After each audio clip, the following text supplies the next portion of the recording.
Hey, welcome to the channel. Today's video will be covering Etali Primal Conqueror, and it's going to be pretty simple. I didn't build a full deck for this one because the new Etali is probably the most straightforward commander I've ever seen. Its flip side is essentially Blightsteel Colossus. Its initial ETB effect is the more traditional Etali Thief ability, but who really cares? If you really want to build around that effect, just use the old Etali who's much better at it anyway. Our goal for this commander is to cast and flip Etali as fast as possible, then one-shot our opponents. There is no plan B or C. Plan A through Z is Etali's flip side, and it's the only plan you need.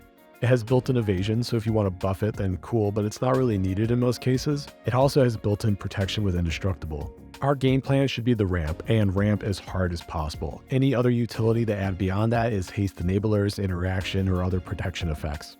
It's a lot of mana to pull off this commander, but this is a Gruul deck, which is probably the best color pair to ramp. If you're building on a budget, then just scour through your collection and look for literally any card that puts lands onto the battlefield or ramps you in other ways, and then add it to the deck. I think I went manic in writing the script for this video. I'm like, how do I elaborate on the strategy for this deck when it's so straightforward? The only thing I could think of is the Kylo Ren more meme and cards like Reshape the Earth. Etali is so expensive to enable, so we just need more. More lands, more ramp, just more and more mana. Here's a few rapid fire suggestions of cards you could add to the list. Cultivate, Rampant Growth, Revisits, Template Discovery, Steve, Farseek, Migration Path, Kadama's Reach, Explosive Vegetation, Sky Shroud Claim, Genesis Way, Far Wandering, Search for Tomorrow, Nisa's Pilgrimage, Wayfarer's Bauble, and even the Sad Robot. Just get those lands onto the field. After you've shuffled your deck about 20 times, it's probably like turn 6 and you have 4 times as much mana as the rest of the table. So it's time to introduce your mana doublers and triplers with cards like Zendikar's Resurgent, Mana Reflection, and Ixbloom Ancient. We just need more mana because Etali is so expensive.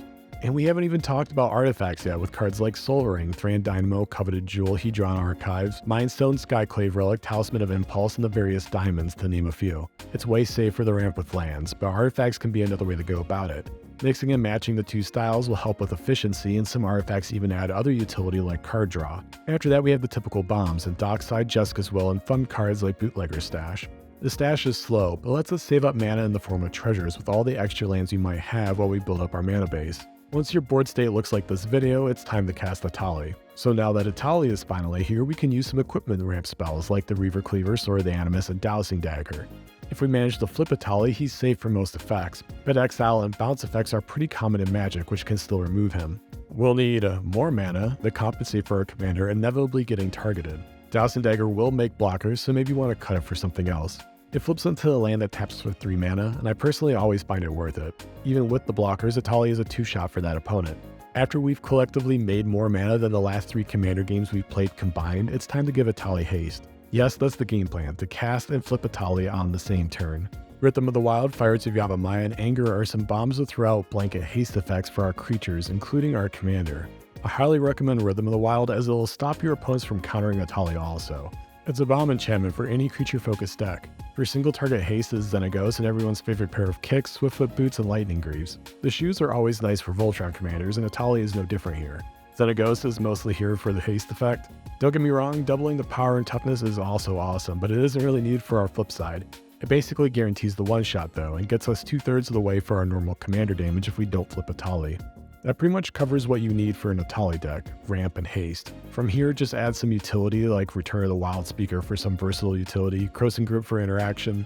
Also run every counterspell you can like Tibalt's Trickery. Nothing would be worse than getting Etali countered over and over again. Pick up a Red Elemental Blast and Pyroblast too just in case, just add them all. 16 mana and 2 life is a lot to get the Blightsteel Colossus value engine going, but if any color pair can do it, it's Gruul. I hope you enjoyed this video. It's pretty wild to me that Wizards produced the Blightsteel Colossus for the command zone, and I'm excited to see how people break this commander. Personally, I think it's a cool meme to try and ramp out of control and hard cast this abomination, and that's just how I plan to run it. Let me know in the comments what you think of this commander and how you'd like to play it if you ran this list. Thank you so much for watching, good luck, and have fun.